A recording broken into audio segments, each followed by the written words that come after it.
Topik 1. Proses bisnis, perkembangan teknologi serta isu global bidang industri manufaktur mesin.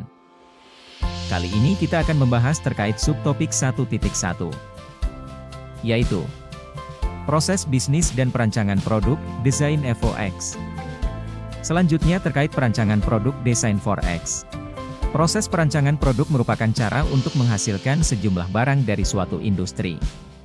Proses ini memerlukan penyusunan konsep yang matang, baik menggunakan produk baru maupun lama yang dimodifikasi untuk memenuhi kebutuhan pasar. Salah satu tujuan dari proses perancangan produk adalah menghasilkan barang yang sesuai dengan kebutuhan manusia. Perancangannya berorientasi kepada kebutuhan dan kemauan pelanggan. Kebutuhan pelanggan diproses melalui gambar komputer dan analisis teknik. Langkah perancangan produk meliputi 1. Fase informasi. Fase ini bertujuan untuk memahami seluruh aspek yang berkaitan dengan produk, termasuk produk yang hendak dikembangkan. Caranya dengan mengumpulkan informasi-informasi yang dibutuhkan secara akurat. 2. Fase kreatif. Fase ini bertujuan untuk menampilkan alternatif yang dapat memenuhi fungsi kebutuhan. 3. Fase analisis. Bertujuan untuk menganalisis alternatif-alternatif yang dihasilkan pada fase kreatif dan memberikan rekomendasi terhadap alternatif terbaik. 4. Fase pengembangan.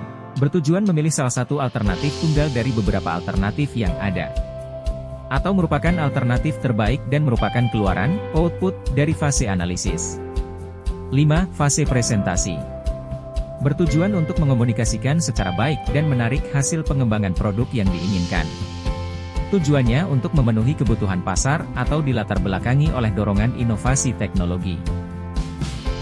Pertimbangan perancangan mesin meliputi 1. Jenis beban dan tegangan yang terjadi. Beban kerja operasional elemen tersebut dapat terjadi dalam beberapa cara yang menyebabkan timbulnya tegangan internal. 2. Gerakan elemen atau kinetik mesin. Bergantung pada pengaturan paling sederhana dari bagian-bagian yang akan memberikan gerakan yang diperlukan. 3. Pemilihan bahan. Kekuatan, daya tahan, fleksibilitas, berat, ketahanan terhadap panas dan korosi, kemampuan untuk dilas atau dikeraskan, kemampuan mesin, konduktivitas listrik, dan lain sebagainya. 4. Bentuk dan dimensi elemen. Seberapa besar gaya yang harus dipertahankan elemen tersebut. 5. Hambatan gesekan dan pelumasan. Permukaan yang bergerak dalam perkontakan, kondisi berputar, geser, atau belimbing pada bantalan.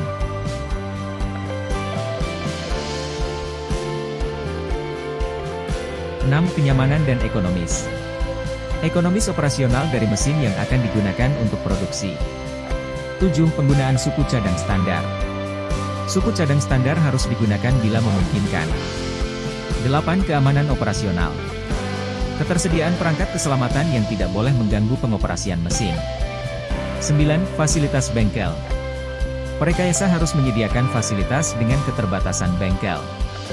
10. Perakitan. Elemen mesin harus dirakit sebagai satu unit sebelum dapat difungsikan.